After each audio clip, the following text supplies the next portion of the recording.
Hi babies, como vocês estão? Espero que vocês estejam todos bem, estejam em casa, respeitando a quarentena nesse tempo. E eu tô aqui pra trazer mais um vídeo da Pink Ghost pra vocês. E se você não sabe o que é Pink Ghost, eu vou te explicar agora. Pink Ghost é um projeto que eu fiz pra atingir os 150 inscritos no meu canal. O que acontece? Eu vou estar postando 2 vídeos na semana, um na sexta-feira e um na segunda-feira, em horários diferentes. Na segunda-feira às 6 e nas sextas-feiras às 7. E durante todo esse mês de maio eu vou estar postando esses 2 vídeos pra tentar chegar em 150 inscritos. Então, se você não é inscrito, se inscreva aqui embaixo, compartilha com os amigos e me ajuda a chegar a essa meta. No vídeo de hoje eu vou falar sobre um experimento que eu descobri quando eu estava estudando esses dias, que ele é simplesmente brilhante. Ele aconteceu lá na década de 50 e foi conduzido por um psicólogo e etólogo norte-americano, o John B. Calhoun. Eu espero que seja assim que se pronuncia o nome dele, porque eu não tenho certeza. Que é um experimento de observação animal, né? Que é um trabalho de etólogo.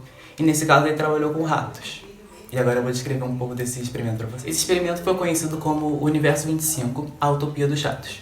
O Universo 25 porque foi o experimento de número 25 do John. E Utopia dos Ratos porque era considerado para ser um paraíso para os ratos, né? Mas do jeito que se tornou ficou totalmente diferente. O princípio desse experimento foi basicamente ele construir um complexo de apartamentos para esses ratos, né? Um complexo de 3 metros quadrados, com capacidade para 3 mil ratos. Ele ia disponibilizar água, alimento, materiais para esses ratos produzirem seus ninhos, né?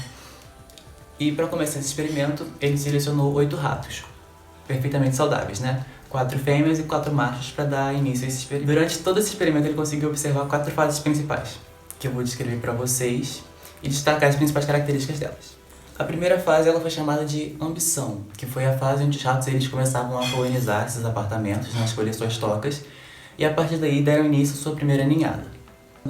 A segunda fase ela foi chamada de exploração, e a principal característica dessa fase é que o crescimento populacional dessa colônia começou a crescer de modo exacerbado. Ele percebeu que a população de ratos dobrava a cada 60 dias. Por exemplo, se no primeiro dia da contagem tinha 250 ratos, daqui a 60 dias iam ter 500 ratos, daqui a mais 60 dias 1000 ratos, daqui a mais 60 dias 2000 ratos. E vale ressaltar que a população total dessa colônia chegou em 2.200 ratos, mesmo a colônia tendo espaço para 3.000 ratos. Dentro dessa colônia também existiam divisões, como se fossem complexos, para essas tocas, né? Como se fossem blocos dentro desse complexo. E ele começou a perceber que certos ratos mais agressivos e mais territorialistas começavam a dominar certas áreas de certos blocos, impedindo que outros ratos se aproximassem de lá e os ratos que já estavam lá não conseguissem sair. E ele começou a chamar esses ratos de bonitos. Os bonitos seriam esses ratos territorialistas. E justamente devido a esse controle dos bonitos sobre certas áreas, isso começou a criar uma divisão entre o complexo. Entre áreas que ficavam mais povoadas, né, com mais ratos, e áreas que ficavam menos povoadas, que seriam as áreas que os bonitos tomavam conta, digamos. A terceira fase desse experimento foi chamada de equilíbrio. E equilíbrio não porque as coisas começaram a se equilibrar e ficarem mais tranquilas, mas sim porque por alguns dias houve um equilíbrio da população, ou seja, ninguém nascia e ninguém morria. Então ficou um equilíbrio populacional naquele tempo. E a partir daí eu vou citar alguns tópicos para vocês que representaram esse equilíbrio da população antes de começar a última fase, que é chamada de declínio. O primeiro ponto é que muitos desses ratos machos, eles não tinham a ambição de se tornarem machos alfas, eles não atraíam as fêmeas porque eles não viviam nas partes mais agradáveis do complexo, e muitos deles apenas desistiam de tentar se reproduzir e dar origem a uma nova ninhada. Outro ponto importante ressaltar é que muitas dessas fêmeas que conseguiam engravidar, né, elas simplesmente não se cuidavam, por exemplo, elas não se alimentavam direito, quando elas davam a luz para os filhotes, elas simplesmente abandonavam o ninho, deixando eles lá, e muitos deles morriam, né? E isso acabou elevando a mortalidade infantil daquela colônia. A gente pode ver que os machos desistindo da reprodução, as fêmeas não ligando muito, e muitos filhotes morrendo, você pode ver que estagnou, porque muitos poucos indivíduos nasciam. Outro ponto importante é que a taxa de mortalidade infantil naquela colônia era de 96%. Ou seja, 4% daqueles ratos conseguiam sobreviver, né, e chegar à fase adulta. Só que muitos desses ratos, eles costumavam herdar o costume dos seus pais. que eram costumes de se manter isolados, de evitar contato com os outros, de só sair do seu apartamento quando outros ratos estivessem dormindo, evitando assim ao máximo a socialização com outros ratos da colônia. E aí todos esses motivos que eu acabei de falar, a alta mortalidade infantil, o desinteresse sexual, tanto dos machos quanto das fêmeas, a luta pela aceitação de certos machos, o desinteresse das fêmeas de cuidar dos seus filhotes e de mantê-los vivos, né, foi o principal fator que caracterizou a fase de equilíbrio, né? Porque aí a população começou a estagnar antes de entrar na última fase, que seria o declínio da população.